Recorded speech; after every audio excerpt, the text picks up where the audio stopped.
Assalamualaikum warahmatullahi wabarakatuh. Alhamdulillahirrahmanirrahim. Ketemu lagi di mata kuliah studi Quran dan Hadis. Pada pertemuan kali ini, saya akan menjelaskan mengenai kualitas hadis. Kalau di pertemuan sebelumnya, kita sudah mendiskusikan dan kalian menyimak penjelasan saya tentang kuantitas hadis, yaitu ada hadis mutawatir, ahad. Nah, di pertemuan kali ini saya akan mengulas mengenai hadis ditinjau dari sisi kualitasnya. Nanti ada beberapa macam yang perlu kalian ketahui mengenai kualitas dari suatu hadis. Dan ini sangat berguna untuk ketika kalian menemukan suatu hadis, kalian perlu melakukan pengecekan sebenarnya apakah hadis yang kalian temukan, apalagi kalau hadis tersebut kalian jadikan pegangan dalam beragama atau dalam menjalankan syariat agama, kalian memegang hadis tersebut. Nah, seharusnya kalian mengetahui mengenai kualitasnya, apakah hadis tersebut itu bisa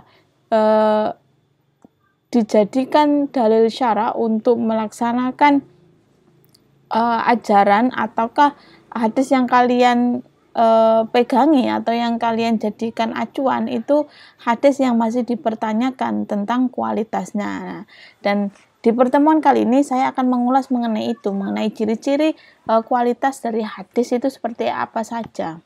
Nah, mari disimak. Nah, pembagian hadis berdasarkan fungsinya atau berdasarkan kualitasnya itu dibagi menjadi 3. Dan ini mungkin kalian ada yang sudah mengetahui ya, karena kalau dulu alumni dari madrasah, saya kira pelajaran mengenai hadis, macam-macam hadis sudah pernah dijelaskan atau pernah kalian dapatkan dalam materi di sekolah pada masa sebelumnya, sebelum kuliah ini, yaitu di madrasah atau di pondok, kalian mendapatkan mengenai materi. Dan di sini kita diskusikan ulang untuk memperdalam dan menjadi pengingat kalian bahwa kalian harus kritis ketika menemukan atau membaca suatu hadis di dalam buku atau kitab yang kalian baca, dan itu kalian lakukan kajian atau kalian jadikan pegangan untuk dasar pengembangan keilmuan dalam keilmuan kalian masing-masing. Nah, kalau kalian menemukan suatu hadis, kalian perlu melakukan pelacakan mengenai kualitasnya, ya. Dan ada 3 kualitas hadis atau pembagian hadis berdasarkan fungsinya, yaitu ada hadis sahih, hasan, dan juga dhaif. Nah, saya akan menjelaskan satu persatu mengenai pembagian-pembagian tersebut. Yang pertama tentang hadis sahih. Hadis sahih adalah hadis yang sanadnya itu bersambung. Kemarin saya sudah menjelaskan kan mengenai pengertian sanad. Sanad itu secara sederhananya kan rangkaian atau rangkaian dari para periwayat yang meriwayatkan hadis. Nah, hadis sahih disebut sahih itu ketika mengetahui bahwa sanad para perawinya itu bersambung. Tidak ada keterputusan. Semua perawi yang meriwayatkan hadis tersebut itu punya saling keterkaitan, entah itu gurunya atau muridnya. Yang penting ada ketersambungan atau hadis itu antara satu perawi dengan perawi yang selanjutnya itu selalu bersambung atau bisa bertemu atau semasa lah. Itu yang dimaksud bersambung. Itu bisa juga mereka itu saling bertemu semasa, tapi semasanya tidak hanya semasa tapi juga pernah melakukan suatu transfer ilmu, yaitu suatu hadis tersebut. Itu yang dimaksud dengan bersambung. Ya, kemudian diriwayatkan oleh perawat yang adil dan dhabit dari awal hingga akhir, dari sanad perawi di sanad pertama sampai sanad di perawi terakhir dalam sanad tersebut, itu para perawinya adalah mempunyai sifat adil dan juga dhabit, serta tidak ada syadz dan tidak ada ilat. Nah, itu pengertian dari hadis sahih. Nah, di dalam beberapa kitab itu memang dijelaskan mengenai pengertian dari hadis sahih ini. Secara garis besar ini saya mengambil pengertian yang saya ambil dari pemahaman secara garis besar dari keseluruhan pengertian yang disampaikan oleh para ulama, ya. Sehingga di sini saya akan memetakan bahwa syarat disebut dengan hadis sahih. Kalau mengambil dari pengertian tadi ya, bahwa hadis sahih itu syaratnya yang pertama adalah sanadnya harus bersambung, bahwa perawi satu dengan perawi selanjutnya itu ada keterkaitan atau ada keterhubungan satu sama lain, seperti itu. Yang kedua, periwayatnya adil. Nah, para perawi yang meriwayatkan hadis tersebut mempunyai sifat adil. Yang ketiga, dobit. Dobit itu kuat hafalan ya, hafalannya itu kuat, tidak lemah dalam sisi hafalan, karena pada masa dulu kan meriwayatkan hadis dari satu orang ke orang lain itu banyak menggunakan atau media yang digunakan itu hafalan atau lisan, sehingga di sini perlu mengetahui bahwa apakah para perawi atau perawi tersebut itu punya daya ingat yang kuat terhadap hadis yang dihafalkan untuk ditransferkan ke generasi-generasi setelahnya. Yang keempat, tidak ada syad. Dan yang kelima adalah tidak ada ilat. Nah, itu ada 5 syarat yang harus kalian lacak ketika menemukan hadis, bahwa apakah hadis tersebut dari sisi sanadnya mereka mencukupi syarat-syarat ini. Nah, kalau semuanya tercukupi, maka hadis yang kalian dapatkan tersebut bisa disebut dengan hadis yang kualitasnya sahih. Yang mana hadis yang kualitasnya sahih itu mempunyai kredibilitas atau suatu keakuratan bahwa hadis tersebut memang dari Rasulullah dan juga benar adanya mengenai isi dari hadis tersebut. Karena syarat-syarat 5 syarat ini merupakan syarat yang sangat berat ya, sehingga jika ada satu saja yang tidak memenuhi 5 syarat ini, maka menjadi pertanyaan apakah hadis tersebut kualitasnya itu benar, kualitasnya itu sahih, benar dari Rasulullah atau enggak. Nah, itu kalau ada satu aja yang tidak memenuhi 5 syarat ini, maka hadisnya pun akan dipertanyakan, seperti itu. Itu tentang pengertian dan syaratnya. Nah, ini saya akan rinci satu persatu mengenai tadi syarat-syarat dari hadis sahih. Yang pertama syaratnya tadi adalah adil ya. Adil di sini yang dimaksud adalah para perawi tersebut, orang yang meriwayatkan hadis tersebut itu pastinya harus orang Islam. Yang kedua adalah mukallaf. Mukallaf itu berarti sudah cukup umur, sudah punya kemampuan untuk menerima dari suatu ilmu, dalam hal ini adalah hadis. Yang ketiga, melaksanakan ketentuan agama. Memang orang yang taat dalam sisi beragama. Yang keempat adalah memelihara muru'ah. Nah, menjaga muru'ah inilah yang nantinya menjadi suatu acuan ketika orang tersebut, perawi tersebut disebut adil, karena mereka bisa menjaga dirinya. Maka apa yang mereka hafalkan, apa yang mereka dapatkan dari transmisi atau transfer keilmuan, di sini hadis tertentu tersebut dari gurunya akan dijaga secara hati-hati. Nah, ini syarat memelihara muru'ah ini menjadi syarat bagi saya ya, menurut saya menjadi syarat utama ketika melihat apakah perawi tersebut adalah adil atau tidak. Nah, kemudian cara menentukan tentang keadilan. Para perawi disebut dengan adil itu ada caranya ya. Kita ketika melakukan suatu penelitian atau kajian terhadap hadis-hadis tertentu untuk melihat tentang kualitasnya, kita bisa melakukan cara-cara yang disampaikan di sini. Cara menentukan keadilan tadi yang pertama adalah popularitas keutamaan periwayat di kalangan ulama hadis. Nah, kira-kira para perawi di sana tersebut apakah populer dari kalangan para ulama. Nah, di mana ini mengeceknya? Nah, kalian bisa mengecek di kitab-kitab sejarah para perawi. Itu ada tarikh ruwat. Nah, atau istilahnya tarikh ruwat sejarah para perawi, itu akan mengetahui apakah perawi tersebut, orang tersebut itu sering disebut atau tidak asing oleh para ulama-ulama pada masa itu. Yang kedua, penilaian kritikus hadis baik berupa kelebihan maupun kekurangan periwayat hadis. Nah, kalian bisa memakai kitab tarikh ruwat, sejarah-sejarah para perawi, atau kitab jarh wa ta'dil tentang metode jarh wa ta'dil untuk mengetahui bagaimana para ulama itu biasanya di dalamnya juga mencantumkan gimana para pendapat ulama terhadap orang tersebut. perawi tersebut itu pendapatnya, apakah dia memang menjaga muru'ah, dia memang tidak pernah melakukan suatu kesalahan besar. Nah, itu menjadi cara untuk melihat bahwa perawi tersebut, orang tersebut itu adil atau tidak ketika meriwayatkan hadis. Ketiga, penerapan kaidah jar wa ta'dil. Nah, ini yang tadi saya singgung.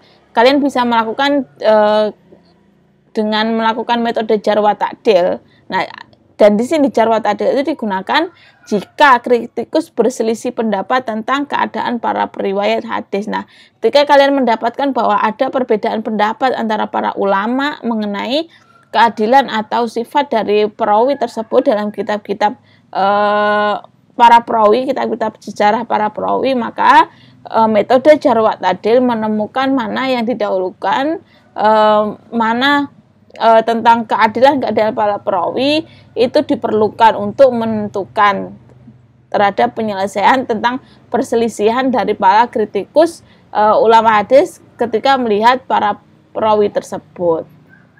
Nah, itu cara menentukan tentang keadilan. Yang berikutnya adalah tentang dobit tadi. Pengertian dari dobit. Dobit sendiri disebut dengan dobit itu sederhana adalah kuat hafalan ya. Kalau secara pengertian istilah adalah riwayat yang kuat hafalannya atas apa yang didengarnya dan mampu menyampaikan apa yang telah dihafalkannya dengan baik kapan saja, di mana saja ketika hendak menyampaikan hadis. Nah, ketika para perawi tersebut menyampaikan hadis, apakah orang tersebut memang punya kekuatan dalam hafalan sehingga bisa menerima hadis yang didapatkan dari gurunya, dari koleganya, yang dia dapatkan, apakah bisa menerima secara tidak berbeda dengan apa yang disampaikan oleh orang sebelumnya. Nah, itu menjadi syarat utama ketika menentukan bahwa orang tersebut disebut dobit atau tidak. Nah, yang harus ada ketika meneliti atau melihat tentang kedobitan seorang perawi. Nah, ini beberapa hal yang perlu diperhatikan. Yang pertama, periwayat memahami atas riwayat yang didengarnya. Nah, perlu melakukan pelacakan mengenai perawi tersebut. Apakah perawi tersebut memang tidak terjadi kesalahan ketika menangkap dari materi hadis yang telah didengarnya dari gurunya atau dari orang yang menyampaikan hadis kepada dirinya. Ya, itu harus dilihat secara cermat. Yang kedua, periwayat hafal dengan baik atas apa yang didengarnya. Nah, itu disebut dengan dobit, bahwa mereka harus kuat hafalannya sehingga bisa menerima hadis-hadis itu dengan baik tanpa ada kekeliruan atau penyelewengan. Yang ketiga, mampu menyampaikan dengan baik apa yang didengar atau dihafalkannya. Bukan hanya perawi yang mampu menerima hadis dengan baik tanpa ada kekhawatiran, kekeliruan, kesalahan, tapi juga perawi tersebut bisa menyampaikan hadisnya yang dia dapatkan itu juga tidak mengurangi dari apa yang didapatkannya. Nah, itu yang disebut dengan dobit juga. Bisa menerima dengan baik, juga bisa menyampaikan dengan baik. Itu pengertian dari dobit. Nah, cara menentukan tentang kedobitan para perawi itu bisa dilihat dari kesaksian ulama tadi, dengan melihat kitab-kitab sejarah para periwayat, apakah ada penjelasan dari para ulama ketika ada ulama yang menjelaskan misalkan perawi tersebut adalah lemah. Nah, itu menjadi pertanyaan bahwa ada ulama yang melihat bahwa orang tersebut tidak begitu kuat hafalannya sehingga perlu dilakukan pengecekan lebih lanjut lagi, apakah benar dia kurang kuat dalam hafalannya atau itu hanya suatu argumen yang tanpa bukti. Nah, itu perlu dijelaskan. Itu cara menentukan yang pertama. Yang kedua, kesesuaian riwayat dengan riwayat lain. Nah, dibandingkan riwayat yang didapatkan dari si A, dari perawi tersebut, dibandingkan dengan hadis yang didapatkan dengan inti substansi isi teks hadis yang sama. Nah, coba dibandingkan dengan perawi yang lain yang mendapatkan hadis yang sama. Apakah ada perbedaan atau perselisihan atau malah isinya berlawanan. Nah, itu perlu dilakukan pengecekan. Yang ketiga, terjadi kesalahan sesekali dan tidak berulang. Nah, ketika namanya manusia ya, manusia tidak akan luput dari salah, sehingga ketika mereka pernah melakukan suatu kesalahan, kekeliruan, itu tidak selalu terus-menerus mengulanginya. Sesekali boleh, tapi tidak terus-menerus. Nah, itu ketika menemukan suatu kritikan hadis, kritikan para ulama terhadap suatu perawi, maka coba lihat apakah kritikan itu mengarah atau merujuk bahwa perawi tersebut sering melakukan suatu kesalahan, atau memang sesekali dia pernah melakukan suatu kekeliruan atau kesalahan. Itu bisa dimafu atau dimaafkan. Kemudian syadz dan ilat, syarat yang berikutnya. Syadz adalah asing ya, kalau secara pengertian bahasa syadz itu asing, menyendiri atau sendiri, sehingga yang disebut dengan hadis yang syadz adalah hadis yang jika diriwayatkan oleh periwayat yang tidak sikoh atau bertentangan. Sikoh itu ya sama sebenarnya, hampir sama dengan dobit ya. Sikoh itu ya bisa diterima, bisa dipegang. Nah, kalau ilat, terjadi percampuran hadis dengan hadis yang lain. Nah, ada percampuran hadis, teks matan hadis yang satu dengan teks matan hadis yang lain yang mempunyai makna yang berbeda. Nah, itu disebut, ketika ada percampuran itu, maka hadis itu disebut cacat secara ilat. Cacatnya adalah ilat tadi itu. Nah, kedua, terjadi kesalahan penyebutan periwayat karena ada kemiripan nama periwayat. Nah, kan banyak ya, orang dulu itu namanya hampir sama, seperti misalkan Abdurrahman. Para perawi kan ada yang disebut Abdurrahman atau Abu Amr. Nah, Abu Amr kan Abu Amr siapa? Abu Amr yang ini, yang itu, atau yang sana. Nah, itu perlu diperjelas sehingga nanti bisa ditentukan bahwa dia terlepas atau terhindar dari ilat karena penyebutan perawinya itu tidak salah nama. Kalau misalkan yang meriwayatkan adalah Abu Amr yang A, ternyata perawi selanjutnya menyebutkan Abu Amr yang disebut di dalam riwayatannya itu Abu Amr yang B. Nah, contoh itulah yang dimaksud dengan contoh ilat tadi. Yang ketiga, sanad yang terputus dinilai bersambung dan sebaliknya. Nah, ketika sanadnya sebenarnya ada terputus ketika mendapatkan hadis, misalkan si A mendapatkan hadis dari si B. Ya, ternyata A dan B ini tidak semasa, tidak pernah bertemu. Nah, sehingga di sini ada kemungkinan besar bahwa ada orang di antara mereka yang terputus atau tidak disebutkan di dalam periwayatan, di dalam hadis. Nah, itu ketika ada keterputusan sanad itu, maka itu disebut dengan ilat, terjadi ilat. Itu hadis sahih ya. Nah, itu cara menentukan atau ketika mencermati tentang hadis untuk melihat apakah sahih atau enggak. Nah, dilihat dari 5 syarat dari hadis sahih, apakah periwayatan dari sanad tersebut memenuhi syarat itu atau tidak. Jika memenuhi, maka di situ layak untuk disebut dengan hadis sahih. Yang kedua, saya akan membahas tentang hadis hasan. Hasan itu kan secara bahasa adalah baik ya, baik, bagus. Nah, ya, kalau hadis hasan adalah hadis yang hampir sama dengan hadis sahih sebenarnya, akan tetapi ada unsur kelemahan, sedikit kelemahan atau kekurangan dalam sisi hafalan. Hafalannya itu ya hafal tentang teks hadis yang dihafalkan tersebut, akan tapi tidak terlalu kuat. Ada sedikit kekeliruan tapi tidak substantif sehingga menghilangkan makna inti dari teks hadis tersebut. Nah, itu disebut dengan hasan. Kualitasnya sedikit di bawah dari hadis sahih. Oke, kemudian pembagian hadis hasan. Hadis hasan ada 2, disebut dengan hasan lidatihi dan juga hasan lighairi. Hasan lidatihi yang tadi itu hasan ya memang karena ada sisi kekurangan hafalannya yang tidak terlalu signifikan, kekurangan hafalan yang tidak signifikan, nah itu masuk ke hasan. Kalau tidak sama sekali terjadi kekurangan, maka itu hadis itu bisa masuk ke hadis yang diriwayatkan secara sahih. Nah, kalau hasan li ghairihi adalah hadis yang tidak diketahui keadaannya. Ini masih samar-samar. Masih banyak pertanyaan. Nah, hadis yang diriwayatkan oleh periwayat yang lemah namun tidak parah. Nah, hadis itu diriwayatkan oleh periwayat yang lemah, entah itu kurang adil, kurang dobit, atau ya kekurangan dalam sisi keadilan, kedobitan, atau adanya syad atau ilah, tapi tidak terlalu signifikan atau tidak terlalu parah yang menghilangkan makna substansi dari hadis, maka hadis itu bisa disebut dengan hasan liwairihi. Pembagian hadis yang terakhir yaitu hadis dhaif. Hadis dhaif adalah hadis yang di dalamnya terdapat riwayat pendusta. Nah, ini lebih parah ya. Kalau hasan tadi adalah tengah-tengah, maka dhaif ini adalah lebih parah lagi.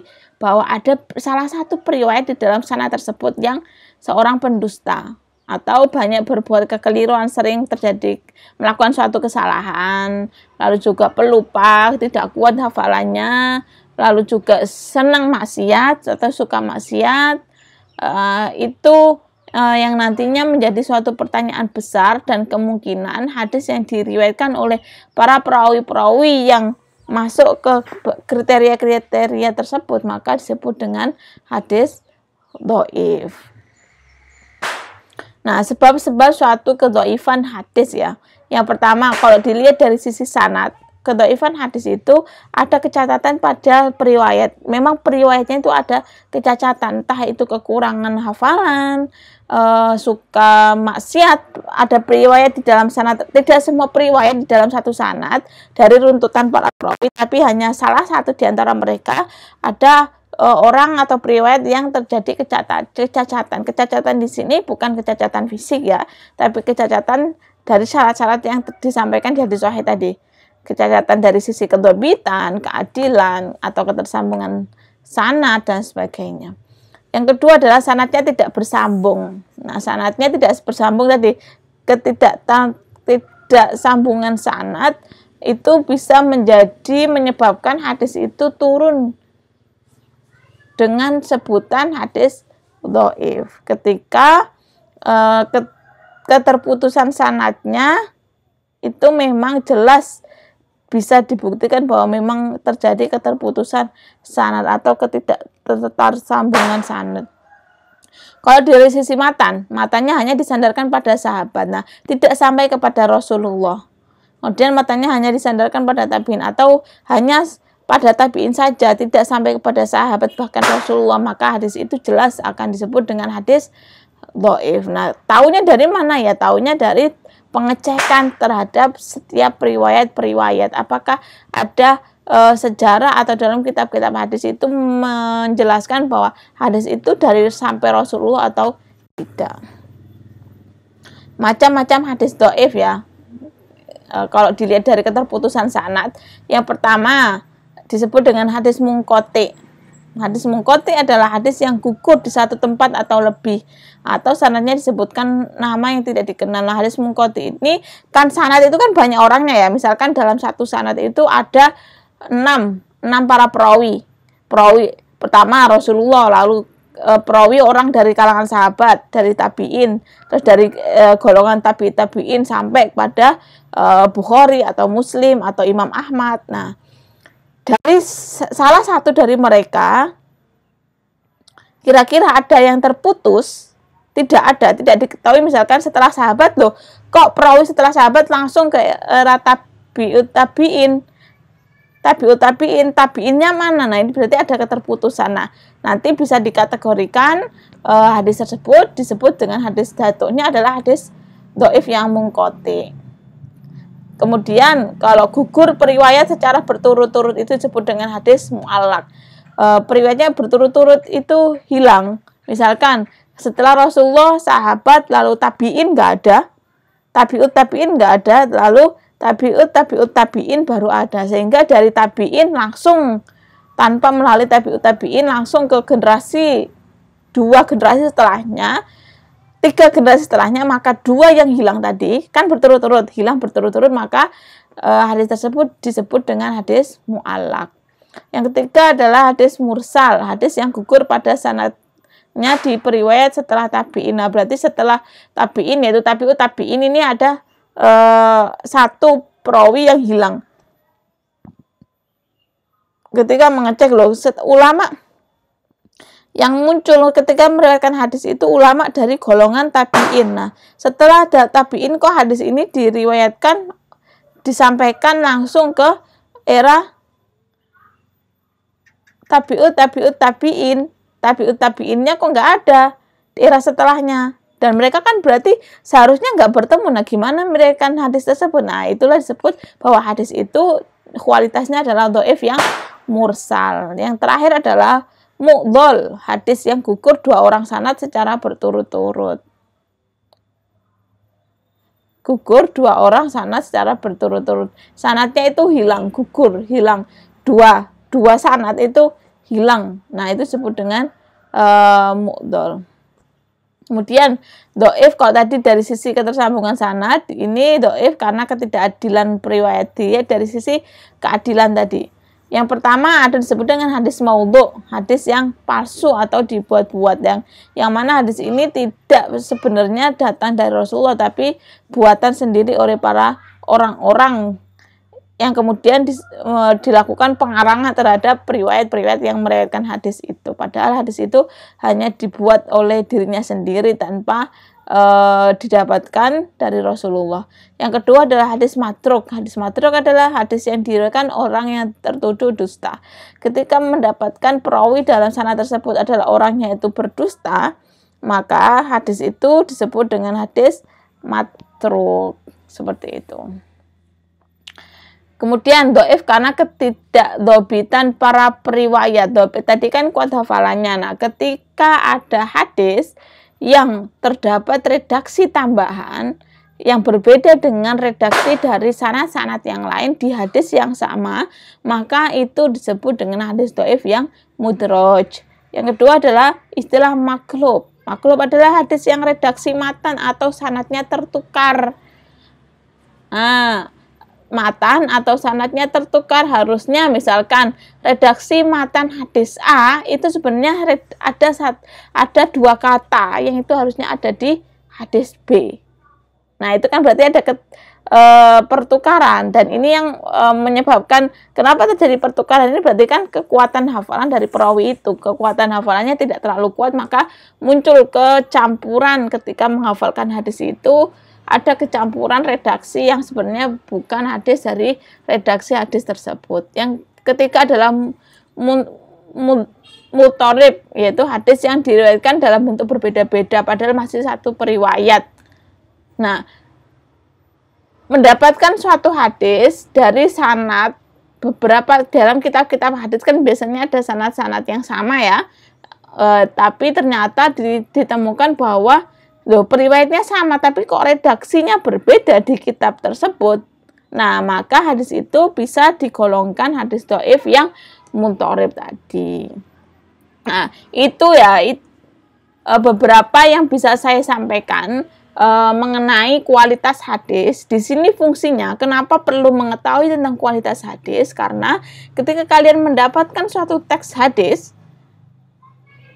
itu tidak serta-merta langsung bisa dijadikan pegangan atau langsung kalian bisa mengetahui, oh ini hadis Nabi, enggak. Tapi proses untuk mengetahui itu hadis Nabi atau tidak, hadis itu bisa dijadikan dalil syara atau tidak, itu sebenarnya melalui proses panjang untuk menentukan tadi kualitas hadisnya dulu, baru dari penentuan kualitas hadis baru bisa ditemukan hadis itu bisa dijadikan landasan hukum atau tidak, hadis itu bisa dijadikan pegangan dalil atau tidak. Nah, itu fungsinya, meskipun di sini kalian tidak melakukan suatu praktek secara langsung untuk menentukan itu, karena kerumitan ya ketika menentukan kualitas hadis itu sangat rumit sekali sebenarnya, sehingga makanya orang mengambil kajian keilmuan bidang hadis itu sangat langka, karena hadis itu sebenarnya sangat rumit, meskipun sebenarnya hanya membahas tentang apa yang disampaikan oleh Rasulullah, tapi pengecekan atau penelusuran terhadap setiap hadis itu sangat rumit. Gimana nggak rumit? Karena satu sanad saja harus mengetahui setiap riwayatnya.